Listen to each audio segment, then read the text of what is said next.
Bueno, nuevamente bienvenidos a los estudiantes que están compartiendo conmigo esta experiencia de la ejecución de proyectos en la especialización en gerencia de proyectos de la Corporación Universitaria Minuto de Dios. En este nuestro tema 2B, recuerden que en el video pasado les decía que para no ser tan densa la charla iba a dividir este segundo tema de gestión de el alcance del proyecto y gestión de la integración en dos videos. Este es nuestro video 2B del mismo tema. Eh, Gestión de integración y gestión del alcance del proyecto. Entonces veíamos, quedamos en el anterior video viendo algunas herramientas de gestión de la innovación y este específicamente es una herramienta de capacitación, comunicación y colaboración. Les decía yo a ustedes que dentro de el estudio del ciclo de vida del producto, no del proyecto, recuerden, dentro del ciclo de vida del producto, ese ciclo de vida en los últimos años a raíz de, primero, factores como la globalización y segundo, la innovación, ese ciclo de vida del producto cada vez es más corto. Entonces hoy las empresas, las grandes, las multinacionales están invirtiendo una cantidad ingente de recursos en procesos de innovación. Entonces, lo que hacen estas herramientas es que están a disposición de los colaboradores o de los empleados de una empresa para que a través de ellas comiencen a gestionar esas ideas de negocios para terminar convirtiéndolas en proyectos. Entonces, un ejemplo es el que estamos viendo. Hay un ejemplo de herramienta de vigilancia del entorno y gestión del conocimiento de la Comisión Europea, donde las personas que tienen acceso a la herramienta pueden comenzar a esbozar sus ideas para que sean evaluadas dentro de esa línea de evaluación que tenemos de las ideas para convertirlas en proyectos. Aquí hay otro ejemplo de un plan colaborativo de innovación en el BBVA, donde, insisto, de hecho hay algunos de estos portales que abren la posibilidad también que los consumidores aporten esas ideas de innovación. Yo no sé si ustedes han visto, yo casi no veo televisión colombiana hace muchísimo tiempo, evito hasta los noticieros y me preocupo por levantarme por la mañana y leer de pronto los periódicos, no solo de Colombia, sino de varias partes del mundo, pues a través de las tecnologías de información y comunicaciones. Entonces yo he visto, me he dedicado a ver programas de, ¿cómo es? Ver por pagar, pay per view.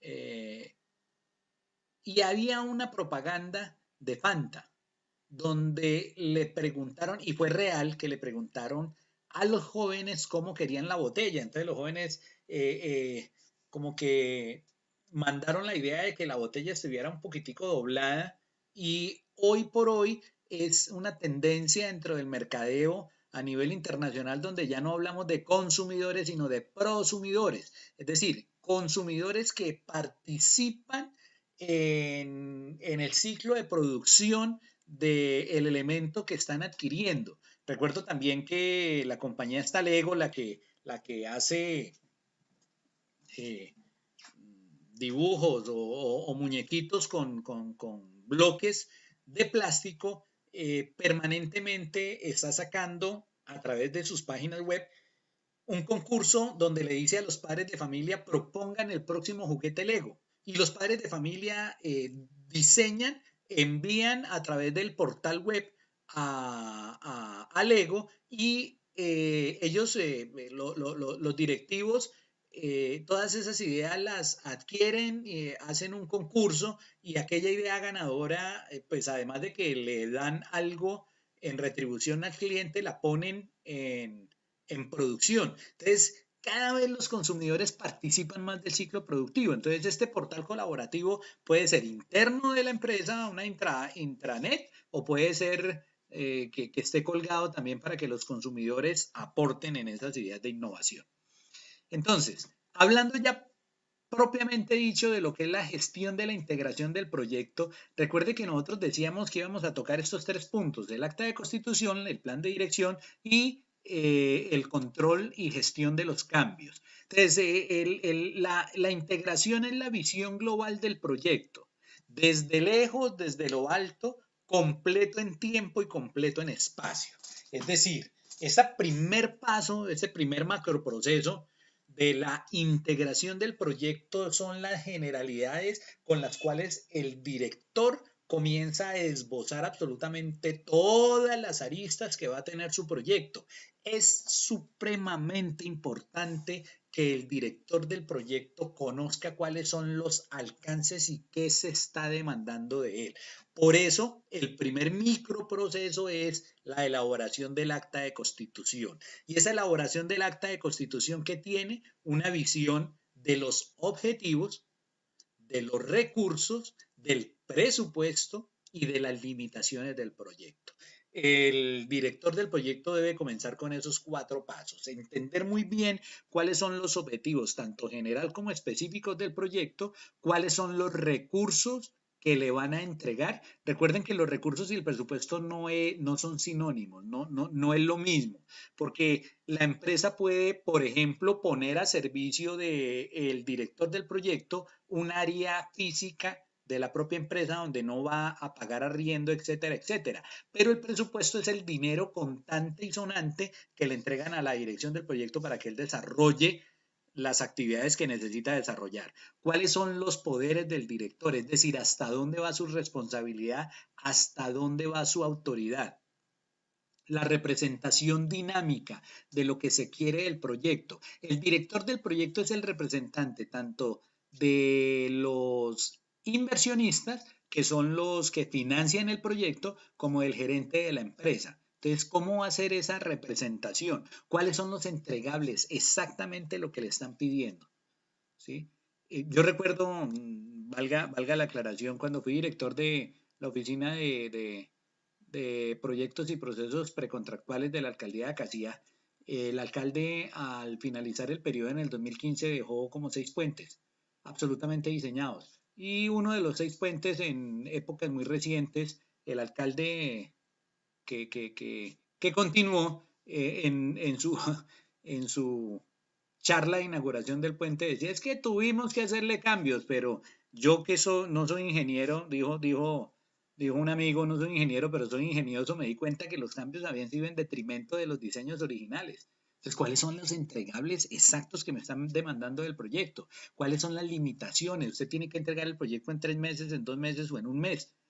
El tiempo que me dan para desarrollar todas las actividades, el presupuesto, tengo que comenzar a administrar los riesgos y tengo que determinar los intervinientes. Todo eso hace parte del acta de constitución del proyecto. Aquí les pongo un ejemplo de un periódico español que se llama El Mundo y dice, el primer tren del AVE Medina La Meca llegará a Arabia Saudí a finales del año. El contrato para la construcción de AVE entre Medina y La Meca fue adjudicado al consorcio Al Shoula, formado por 2 empresas españolas y 2 saudíes, frente a otra propuesta francesa en octubre del 2011 por valor de 6.736 millones de euros e incluye el diseño y construcción de la superestructura y sistemas ferroviarios y el suministro de 36 trenes de alta velocidad.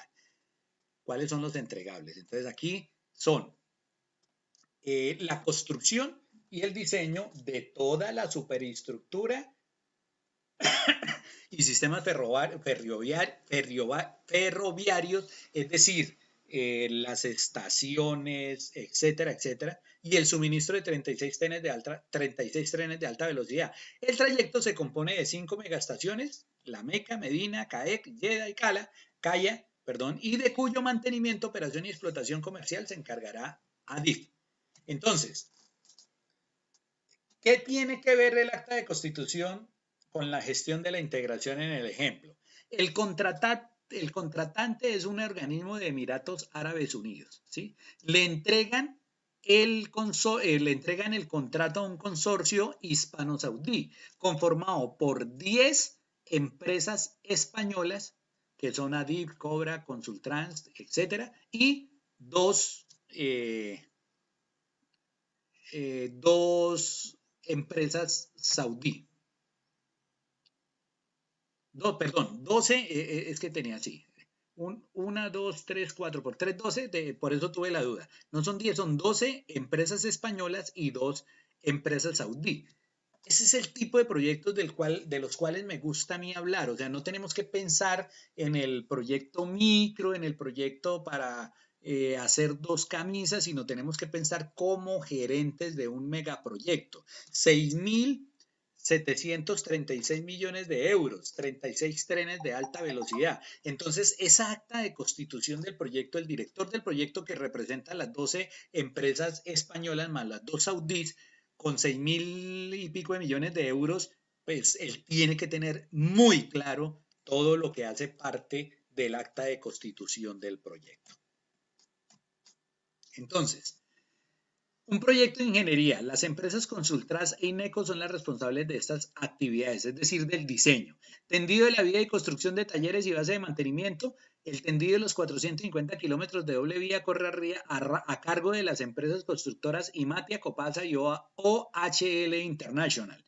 Electrificación y catenaria. Cobra, Inavenza, OHL International son responsables de la instalación de los sistemas de electrificación. La señalización, Ray Dimetronic, con centro de control, en el centro de control Da Vinci, desarrollado por ADIF e Indra, sistema de comunicaciones Indra, diseño y fabricación del material rodante Talgo, gestión de la operación. Entonces, dése cuenta que dentro de ese megaproyecto, el acta de constitución, es que a veces cuando pensamos en los proyectos que nosotros tendemos a gerenciar, no encontramos por qué el Plan Book en este sexta edición tiene 933 páginas. Porque es que lo que hace el PMI es crear unos estándares para un megaproyecto. Y dentro del megaproyecto, por eso, por ejemplo, por eso dicen hacer un plan de comunicaciones obsesivo. Es decir, que si usted está en Estados Unidos y su operario se encuentra en España, la orden que usted como director del proyecto llegue sin absolutamente ningún sesgo a ese operario que está en España o a ese operario que está en Japón o a ese operario que está en la India.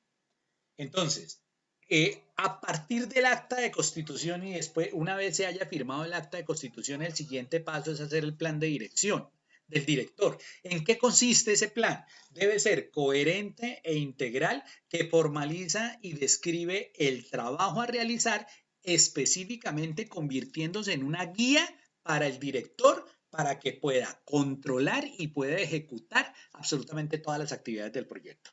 ¿Qué debe tener el plan de director? Todas las actividades entregables, personales, equipos, departamentos, todo, los cambios. O sea, el plan del director es un proceso dentro de la planeación y planificación del proyecto extremadamente importante.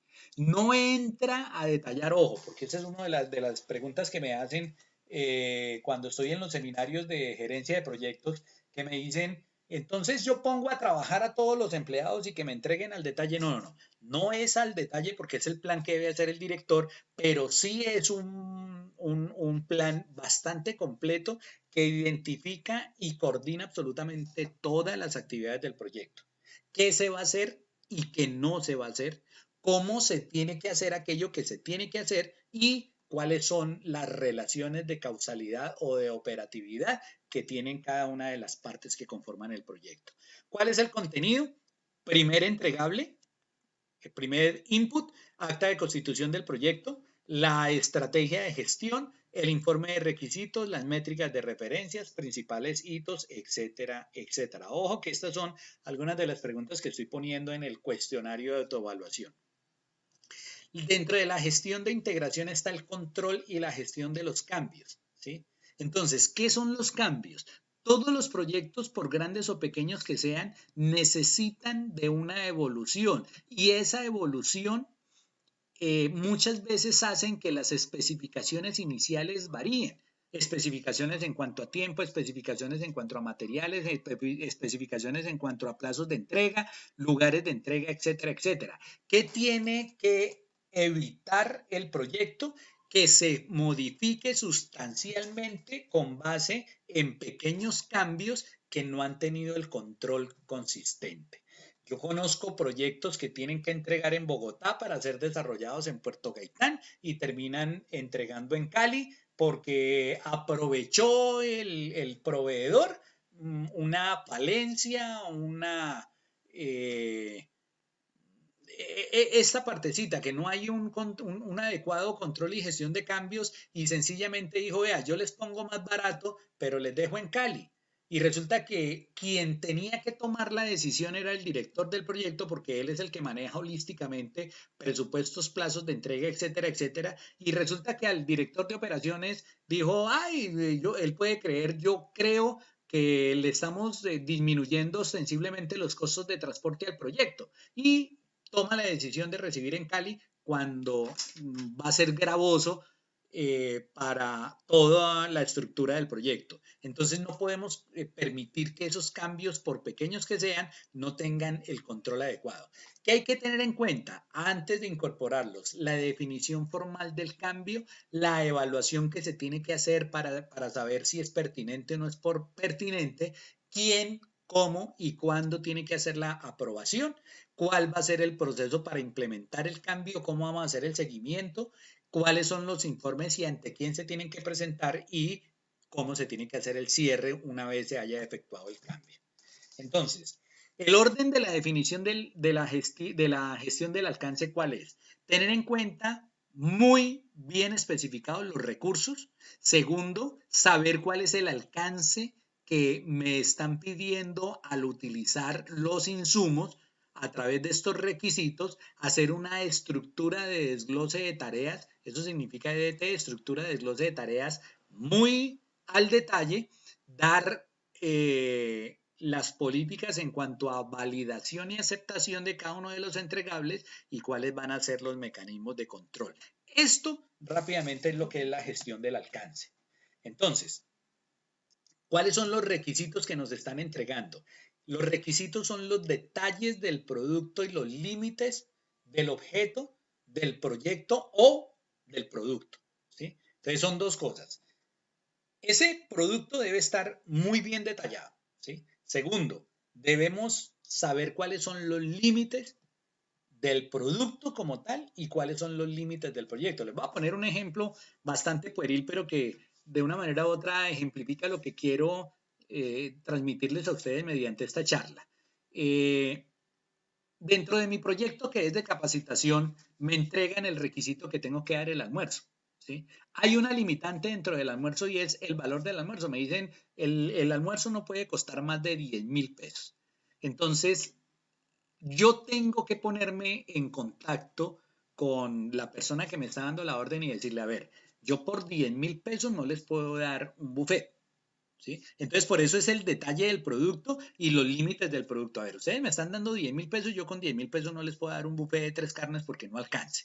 Entonces, el producto que yo puedo entregar es un almuerzo de lo que aquí en el llano y en Colombia determinamos como corriente, con tantos gramos de arroz, tantos gramos de principio, el principio conformado por tal y tal. Ese es el detalle del producto y ¿cuál va a ser el objeto? Ah, claro, el objeto no es agasajar a los integrantes del proyecto de la capacitación, el objeto de esa actividad es evitar que ellos se desplacen hasta sus casas o hasta los restaurantes para poder agilizar un poco la capacitación. Ojo, lo que no está en los requisitos no está en el proyecto, entonces después que no me vayan a pedir el buffet de 3 carnes. Los tipos de requisitos que tenemos que tener en cuenta son los que surgen a partir del negocio, de los clientes, del producto, de la tecnología, los comerciales de calidad, etcétera, etcétera. ¿Cuál es la definición del alcance del proyecto? ¿Qué es el alcance del proyecto? Primero, definir o establecer muy bien cuáles son las características del producto. Recuerden, si me dan 10.000 pesos para un almuerzo, difícilmente les voy a poder dar cazuela de mariscos todos los días. ¿Sí? ¿Cuáles son los criterios de aceptación a un almuerzo corriente, pero muy bien preparado y muy bien servido?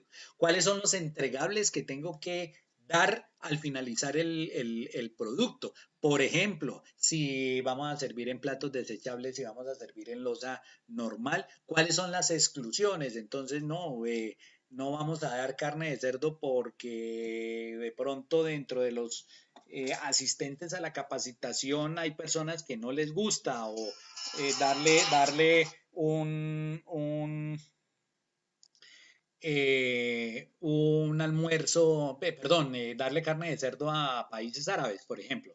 ¿Cuáles son las restricciones del proyecto? Y es una guía para el equipo durante toda la ejecución del proyecto. ¿Cuál es la definición del alcance? Entonces, en esta caricatura mostramos muy bien lo que puede ocurrir en el proyecto. La solicitud del usuario es un columpio. El líder del proyecto entendió que debe estar colgado de las dos ramas, ¿sí? El analista de sistemas, para darle gusto al líder del proyecto, lo que dice es que tenemos que poner dos montantes para poder cortar el aula. El programador entiende esto. El consultor externo dice, no, más bien pongamos algo bien cómodo. La documentación del proyecto brilla por su ausencia. La producción, como no entendió qué era lo que se quería, piden presupuesto para una montaña rusa, el soporte operativo y lo que el usuario realmente necesitaba. Esto es una caricatura muy bien definida de lo que es el alcance del proyecto, donde para todas las personas debe ser lo suficientemente claro. Por ejemplo, un sistema integrado de vigilancia exterior en la península arábiga, si no estoy mal, a los lados del, bueno, no estoy seguro del Mar Muerto, pero eso es lo que está pidiendo el alcance del proyecto. Entonces, lo que tenemos que hacer es definir muy bien el alcance y con base en la solicitud inicial del requerimiento del cliente, nosotros planteamos la mejor solución a ese problema. Pero para tener un buen alcance del proyecto, ¿qué necesitamos hacer? Una buena estructura de desglose del trabajo. Entonces, la estructura de desglose del trabajo, por sus siglas en el inglés WBS, es dividir todos esos componentes que en el plan de director del proyecto están a nivel macro, dividirlo en unidades fáciles de manejar a nivel micro, ¿sí? Hay que tener una visión estructurada y detallada de lo que tenemos que hacer. La unidad mínima de trabajo es la tarea, es decir, unidad viene de indivisibilidad, es decir, si podemos dividir esa tarea en dos unidades, no estamos hablando de una EDT bien hecha. Debe ser fácil de asignar, porque ya escoger absolutamente todo el objeto general y desglosarla en unidades muy pequeñas, y es mucho más fácil asignar responsabilidades de unidades pequeñas que de unidades generales. Fácil de seguir para hacerle monitoreo y control, fácil de cuantificar. Hay que definir las unidades de tiempo en el cual esta tarea indivisible va a ser entregada, se tiene que realizar sin interrupción y tenemos que entregar un producto final.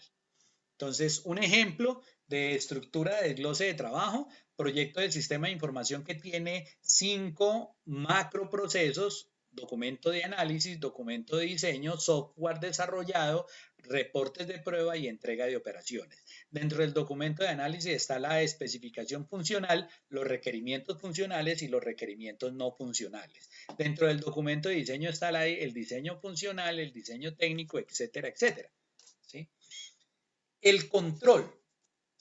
Dentro de la gestión del alcance, yo tengo que definir cuál va a ser el sistema de control y de monitoreo. ¿Qué tenemos que controlar? Todos los procesos, los niveles de autoridad, los procedimientos y específicamente cuando sea necesario hacer cambios. Ese, grosso modo, es el control, el cual, por ejemplo, en este caso de AT&T, nos define cómo hacer un diseño de los laboratorios AT&T, donde controlamos absolutamente todos los procesos, los niveles de autoridad, los procedimientos y los cambios que se puedan dar en cada uno de ellos, ¿sí? Dentro de la gestión del alcance, cuando hagamos cambios, debemos controlar el cambio aceptar y verificar el nuevo alcance. Ojo, cada cambio tiene unas consecuencias en varios macroprocesos del proyecto. Debemos saber cuándo los podemos aceptar y cómo vamos a hacer la verificación. Entonces, la verificación del alcance es aceptación del usuario del proyecto de cuando hayamos terminado absolutamente todo el proceso para saber cuáles son los criterios de entrega, los criterios de recepción y el modo en que lo vamos a hacer. Aquí termina la segunda parte de esta gestión de la integración y gestión del alcance del proyecto. Vuelvo y les digo, estoy corriendo muchísimos porque pues tenemos apenas 8 semanas para desarrollar más o menos lo que el PMBOK sexta edición tiene escrito en 1000 páginas.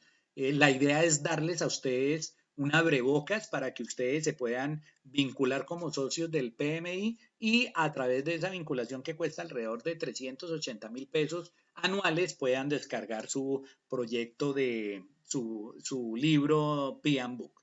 Muchas gracias y nos vemos en un nuevo.